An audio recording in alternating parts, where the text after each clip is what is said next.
राधे राधे मित्रांनो, संध्याकाळचे 7 वाजलेले आहेत आणि आपण आता आलेलो आहोत गोकुळमध्ये. छोटे छोटे गल्ल्यांमधून आपण छोटे से गलियारों में से निकल के हम कृष्ण भगवान के मंदिर तक पहुंचेंगे. अभी छोटंसं गाव आहे, छोटासा गाव. तसं पाहिजे तितकं सगळं डेव्हलप झालेलं नाही आहे. अपन जल्दी जल्दी में गोकुल बोलते हैं, इसका शुद्ध नाम गौकुल. अच्छा, गौ गोकुल. माने गाय और कुल माने परवार. राइट. इसी जगह से भगवान गाय चराने के लिए गए सबसे पहले. यहाँ पे लॉजिंग भी है क्या? कैसा? रूम्स वगैरह है रहने के लिए मिल अंदर? जाता है, मिल जाता है. अच्छा. गली में सो रहे हो लाला माखन चोर है. यहाँ भगवान को बुलाते हैं माखन चोर. यहाँ भगवान लूट लूट के माखन खाए. अपन जो जन्माष्टमी का व्रत बनाते हैं ना, हाँ हाँ. इसी घर का बनाते. अच्छा. क्या बोलते हैं? गोकुलाष्टमी. आ जाने दो, वो पीछे रहे. मुसलमान नहीं, मोची नहीं, मेहतर नहीं, मस्जिद नहीं इधर. प्याज अंडा शराब लहसुन मांस मच्छी कुछ भी नहीं मिलता है. Pure veg. शांति की जगह है. श्रीकृष्णाचा महिमा. एक ही मस्जिद नाही भारतामध्ये, असं एक ही गाव जर असेल कुठलं तर ते आहे गोकुल. 3 जो चीज है वो भगवान के समय की है आज भी. गोवर्धन पर्वत भगवान के समय का है. अच्छा. यमुना नदी भगवान के समय की है. हम्म. और अपन मेन मंदिर में दर्शन करेंगे ना, उसमें थोड़ी सी भूमि भगवान के समय की कच्ची भूमि है. अच्छा. उसी भूमि में बैठ के नंद बाबा यशोदा मैया ने भगवान को झूला झुलाया है. राधे राधे. अरे दुकान देखने आए हो?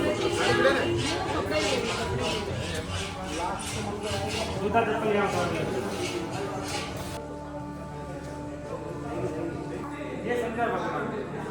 जैसे आप आए ना गोकुल में दर्शन करने, सबसे पहले शंकर भगवान आए थे. तो यशोदा जी ने शंकर भगवान को दर्शन नहीं कराया था. 3 दिन 3 रात तपस्या की. ओम नमो भगवते वासुदेव. भगवान घर में रोने लग गए. यशोदा जी भगवान को गोदी में लेके आई ऐसे और दूर से दर्शन कराया. देखो रे एक बाला जोगी द्वार हमारे आया है. हमने भगवत गले में छाला शेषनाग. भिंतीवर जे चित्रीकरण केलेले आहे हे पूर्ण काचेचं वर्क आहे आणि खूप छान पद्धतीनं या मंदिरामध्ये आपल्याला असं देखावा बघायला मिळतो. भगवान के माता पिता का भगवान का मंदिर तो सभी जगह पे है. ये भगवान का घर है. यही से उनको बैठ बैठ के जोड़ा से हो तो जोड़ा से भगवान को झूला झुलाना, अकेले हो तो अकेले भगवान को झूला. अपने माता पिता को याद करना. पितृ ऋण, मातृ ऋण और गुरु ऋण. हर मनुष्य पे 3 ऋण है. एक सुपात्र होता है और एक कुपात्र होता है. संसार में 3 जगह माता पिता के नाम से भोग लगते हैं. कभी आप जगन्नाथ जी गए हो तो वहाँ चावल का भोग लगता है, जगन्नाथ जी का भात और जगत में सारे हाथ. बद्रीनाथ जी में कच्चे चने की दाल का भोग लगता है. यहाँ भगवान लूट लूट के खाए हैं माखन. गोकुल की गलियों में शोर है और यशोदा मैया तेरो लाला माखन चोर है. यहाँ भगवान का माखन मिश्री का भोग लगता है. एक ही जगह है, कष्ट कर दिया. जगह जगह भोग नहीं लगेगा. शक्ति बनाया हो तो ये सब दर्शन कर लो बहन. ये बाल लीला के दर्शन है. ठाकुर जी ने जो गोकुल में बाल लीला की है. श्रीकृष्णाच्या बाललीलांचं दर्शन इथे मूर्त्यांच्या स्वरूपामध्ये बघायला मिळतं.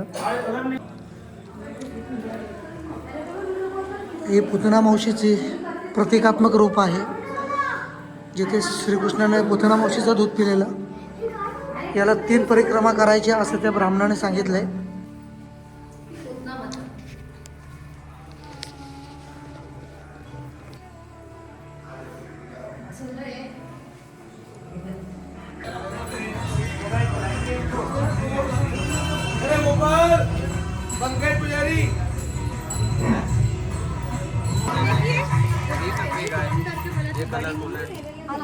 ये भैया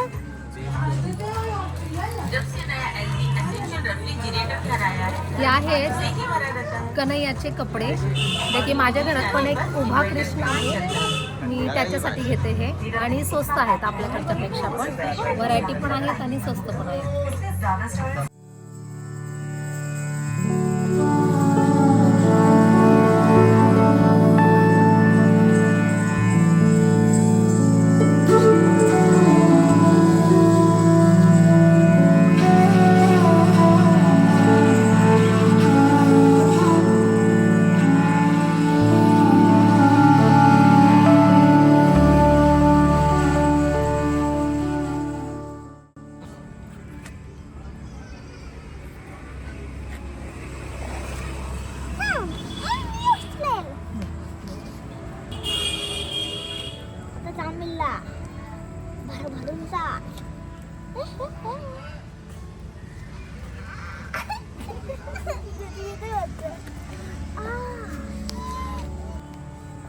गुड मॉर्निंग, सुप्रभात, नमस्कार मित्रांनो, राधे राधे. राधे राधे. आजचा प्रवासाचा 12वा दिवस. आम्ही आहोत आता मथुरेमध्ये आणि आता निघालो मथुरा एक्सप्लोअर करायला. दोन मंदिरं आहेत, कृष्ण जन्मभूमी आणि द्वारकाधीश टेम्पल. तर 12 वाजेपर्यंत इथली मंदिरं दुपारी बंद होत असतात. तर 12च्या आत जे काही एक्सप्लोअर करायचं ते आपण करूयात आणि 12 ते 4पर्यंत रेस्ट असते आणि पुन्हा आपल्याला 4 वाजता वृंदावनला जायचं आहे. वृंदावनला सुद्धा ते 3-4 मंदिरं आहेत. तिथं एक जबरदस्त रश आहे, कारण 31चा दिवस आहे आणि अक्षरशः वृंदावन आणि मथुरा गर्दीनं ओसंडून वाहत आहे. जबरदस्त अशी गर्दी आहे आणि मंदिरापर्यंत पोचताच आतमध्ये आपल्याला जवळपास 1 तासभर लागतोय. तर मुलांचे पण हाल होत आहेत, पण दिवसच महत्त्वाचा आहे, त्याच्यामुळे सगळ्यांनाच वाटतं का त्या दिवशी आपण देवाचं दर्शन घ्यावं म्हणून. तर बघूयात आता आम्हालाही कसं दर्शन भेटतं आहे. ऑलरेडी आम्ही लेटच झालो आहे, लवकर निघायला पाहिजे होतं, पण मे बी मेन जे मंदिर आहे किंवा मेन जे देवाचं ठिकाण आहे त्याचं दर्शन घेणं खूप महत्त्वाचं आहे आणि संध्याकाळी किंवा आपण फिरत बाकीच्या गोष्टी करू शकतो. म्हणून म्हटलं थोडंसं पहिलं आपण मथुराच करून घेऊया. चालू वर्षाची एंड श्रीकृष्णाच्या दर्शनानं आणि नवीन वर्षाची सुरुवातसुद्धा श्रीकृष्णाच्या दर्शनातच आणि श्रीकृष्णाच्या भूमीतूनच होणार आहे. आपल्या गाड्या ज्या आहेत त्या इथंच पार्किंगला ठेवून आपण ऑटोने जाणार. ऑटो जे इलेक्ट्रिक व्हेकल्स आहेत इथले ऑटो, त्या ऑटोने आपण जाणार आहोत, कारण आतमध्ये जबरदस्त ट्रॅफिकची समस्या आहे. तर ती समस्या टाळण्यासाठी आपण ऑटोचा पर्याय निवडलेला. पर पर्सन 20 रुपये आहे, पण आज पीक सीझन आहे त्याच्यामुळे पर पर्सन 50 रुपये रेट वाढलेला आहे ऑटोचा. तर त्या हिशोबातच आपल्याला वेकेशनच्या हिशोबात किंवा गर्दीच्या हिशोबात इथे रेट ठरले जातात. आजच्या दिवसामध्ये सगळंच महाग आहे, सगळं काही महाग आहे. रूम्स अवेलेबल नाही आहेत, रूमची क्वालिटी नाही आहे, पण ठीक आहे, ॲडजस्ट करणं आता भाग पडतं आपल्याला. राधे राधे. राधे राधे.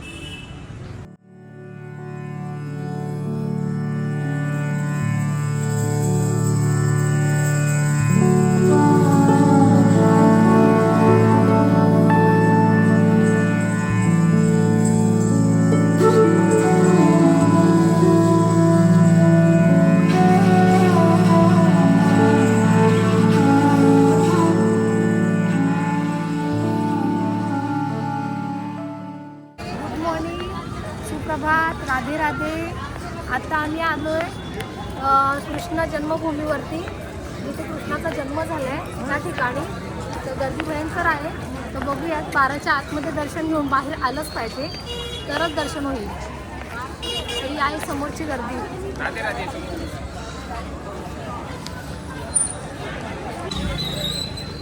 मित्रांनो, वेळेचं जर नियोजन नसेल तर बरीचशी ठिकाणं तुमची मिस होऊ शकतात, कारण 12ची वेळ आहे.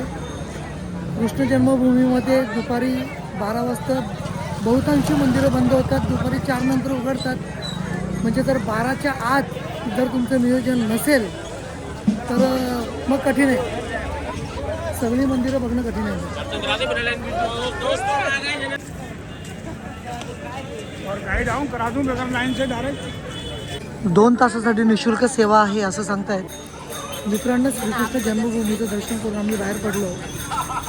सर्वात महत्त्वाची गोष्ट ही आहे की सर्व मोबाईल वगैरे गॅजेट जे काय होते ते आम्हाला लॉकरमध्ये ठेवावे लागले आणि त्यानंतर मंदिरामध्ये प्रवेश दिला गेल्यामुळं आतमधलं काहीच रेकॉर्डिंग करता येणं शक्य नव्हतं. दर्शन करून बाहेर पडलो. बाजूला श्रीकृष्ण जन्मभूमीला लागूनच एक मशीद आहे. त्या मशिदीचे सध्या सुप्रीम कोर्टामध्ये सुनावणी सुरू आहे. तर अशा पद्धतीचं हे इथलं वातावरण अगदी मनाला मुग्ध करतं आणि पर्यटकांचं म्हणाल तर पर्यटक ॲज युजल नाताळच्या सुट्टीनिमित्ताने खूप जास्त प्रमाणामध्ये आहेत. आता पुढचा प्रवास जो आमचा आहे तो खऱ्या अर्थाने 4 वाजता सुरू होईल, पण आता 1.5-2 तास कुठेतरी टाईमपास करावा लागेल कुठेतरी घाटावर नदीच्या. त्यानंतर मग आपल्याला पुढचे मंदिरं जी 4 वाजता ओपन होतात त्यांचं क्रमाक्रमानं आपण दर्शन घेत पुढे जातो. आता चालतंय यमुना मैया. सॉरी, थंडी समजत नाही, थंडी खूप आहे. 2 वाजले दुपारचे तरी सुद्धा. आणि बोट चालू झाल्याबरोबरच नदीचं दृश्य बघा, तिकडे पक्षी सगळे उठतात आणि खूप सुंदर वाटतं.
मित्रांनो, मथुरेमध्ये फिरताना आम्ही श्रीकृष्ण जन्मभूमीचं दर्शन घेतलं. त्याच्यानंतर द्वारकाधीश मंदिर. आम्ही आता इकडे आलेलो आहोत. विश्राम घाट माझ्या पाठीमागे आहे. त्यांनी सांगितलं बोटवाल्याने की तुम्हाला आम्ही 6 घाट दाखवणार आणि 2 पर्यटन स्थळं, अजून एक मंदिर आणि कंसाचा किल्ला वगैरे आहे तो सुद्धा दाखवणार. आता मी बोटीमध्ये बसलेलो आहोत आणि खरोखरच वातावरण अतिशय थंडगार असं आहे. सायबेरियन पक्ष्याचं उड्डाण इथं देखील आपल्याला बघायला मिळतं. मागे यमुना नदीवरील 2 ब्रिजेस आहेत. द्वापर युगातल्या बऱ्याचशा गोष्टी इथे आपल्याला बघायला मिळतात. घाट आहेत 300 वर्ष जुन्या हवेला आपल्याला पाठीमागे बघायला मिळत आहेत.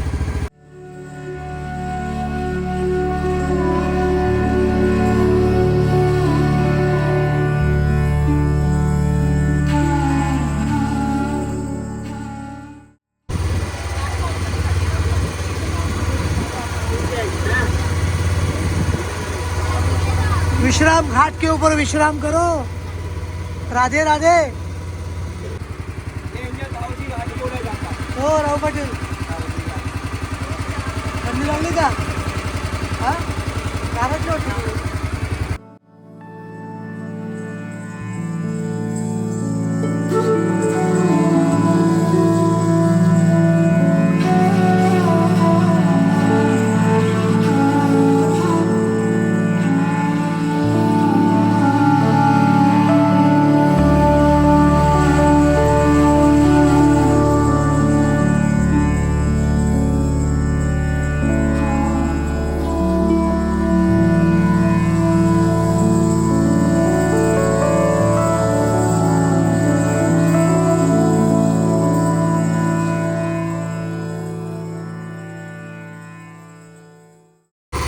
कुठलंही वाहन चालवण्याचं एक जबरदस्त अट्रॅक्शन राहूमध्ये आहे आणि त्याला कार असू द्या, सायकल असू द्या, बाईक असू द्या, स्कूटर असू द्या किंवा बोट असू द्या, तो पहिला स्टीयरिंगवर जातो आणि त्याची इच्छा पूर्ण करतो. और ये भैया ने भी उनके हाथ में दे दिया है और राव पाटिल बहुत अच्छी तरीके से बोट को भी चला रहे हैं. राधे राधे.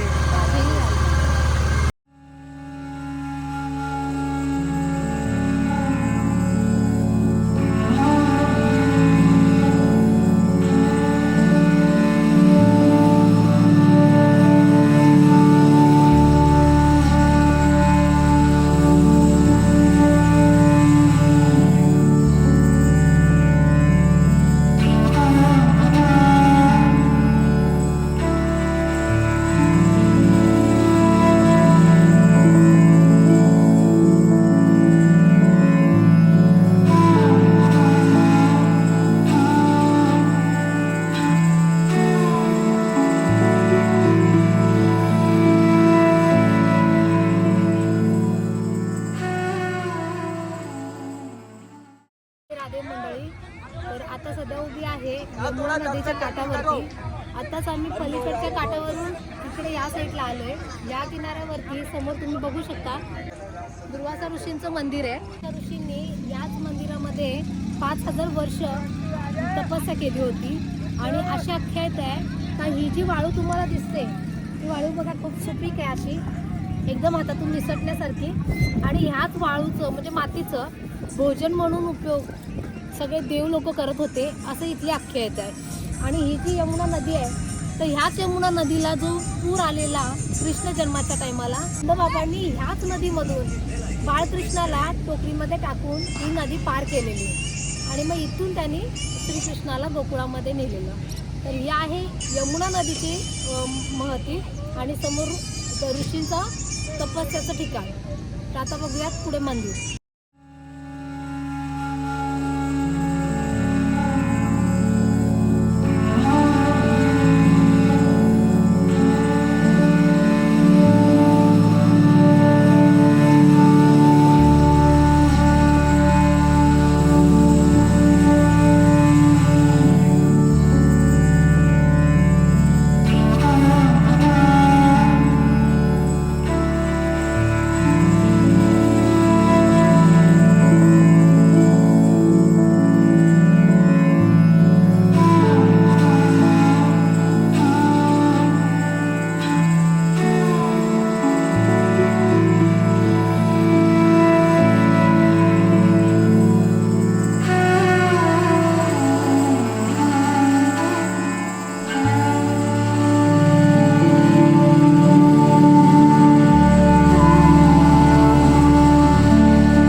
कंस किल्ला आता चाललोय कंसाच्या किल्ल्यावरती. कंसाचं घर म्हणजे. तर आता बघूयात कसा आहे किल्ला, एक्सप्लोर करूया. बरेच माकडं आहेत आणि हातातून वस्तू खेचून नेतात म्हणून सांभाळायची पण गरज आहे. चढायचं आहे पण बघूयात आता कसं कसं आपलं भलं.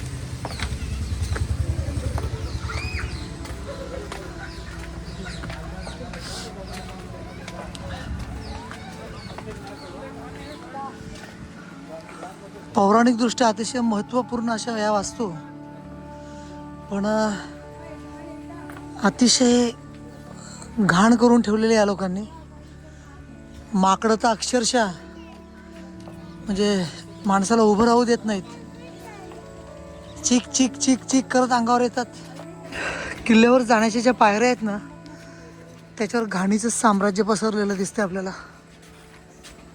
माकडं बघा, हातातून मोबाईल खेचतात आणि यांच्यापासून सावध कोण कसा हातावर झपाटा मारून खेचून नेईल.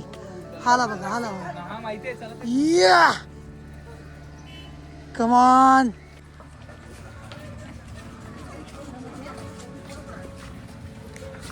किल्ल्यामध्ये म्हणाल तर दाखवण्यासारखं काहीच नाही आहे. फक्त माकडांचे कळप इथे बसलेत. किती माकडं आहेत ती पहा, असंख्य अशी माकडे.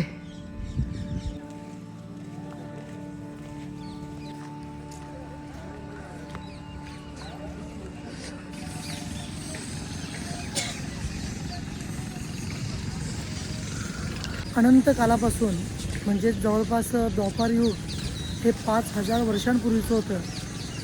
तेव्हापासून आजतागायत आपलं अस्तित्व टिकवून ठेवलेला फक्त वृंदावन आणि मथुरेमध्ये 3च गोष्टी आहेत. पहिलं म्हणजे गोवर्धन पर्वत, दुसरं म्हणजे ही यमुना नदी माझ्या मागे वाहत असलेली, तिसरं म्हणजे ही भूमी, ही जमीन. ह्या व्यतिरिक्त आत्ता आपल्या नजरेस जे जे काही पडतं ते डुप्लिकेट आहे, म्हणजे कृत्रिम, आत्ताच्या लोकांनी बनवलेलं. बस.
मित्रांनो, मथुरेच्या द्वारकाधीश मंदिरामधून निघाल्यानंतर आम्हाला यायचं होतं वृंदावनला. म्हणजे वृंदावन इथे प्रेम मंदिर, त्याच्यानंतर बाकी बिहारी मंदिर, हे सगळं पाहायचं होतं. मग तिकडून आम्ही रिक्षावाल्यांना कन्व्हिन्स करत होतो, पण रिक्षावाल्यांची मुजोरी आम्ही इकडे बघितली. त्यानंतर आम्हाला त्यांच्या स्टेट गव्हर्नमेंटची गाडी मिळाली, सिटी बस. त्या सिटीमध्ये बसमध्ये बसलो आणि उतरलो, ते सुद्धा अर्ध्यातच. त्याच्यानंतर 2 वेळेला रिक्षा चेंज केले. प्रत्येक रिक्षावाला हेच सांगतो की तुम्हाला मंदिरापर्यंत पोचवू, पण अजून देखील आम्ही मंदिरापर्यंत पोचलो नाही. आता 3रा रिक्षा तो पकडला, त्याच्यामध्ये आमच्या सगळ्या महिला मंडळाला त्या रिक्षामध्ये आम्ही बसवलं आणि बसून पुढं पाठवलं. 1.5 किलोमीटरचं अंतर होतं पायी, पण त्या रिक्षावाल्यानं त्यांना 800 मीटर अगोदरच उतरवलं. आणि ठिकठिकाणी पोलीस जे आहेत ते पोलीस रिक्षावाल्यांना अडवतात, त्यांना पुढं जाण्यासाठी मज्जाव करतात, त्यांना आडकाठी करतात. काहीच म्हणजे कळायला मार्ग नाही. प्रॉब्लेम रिक्षावाल्यांचा आहे की पोलीस प्रशासनाचं आहे की दोघांचं संगनमत आहे, काहीच समजायला मार्ग नाही. एकदम वर्स्ट सिस्टम आहे. पोलीस प्रशासन आणि रिक्षावाले यांचा बिलकुल ताळमेळ नाही आहे. त्यामुळं याचं जे भुगतान जे आहे हे सर्व इथल्या पर्यटकांना करावं लागतं.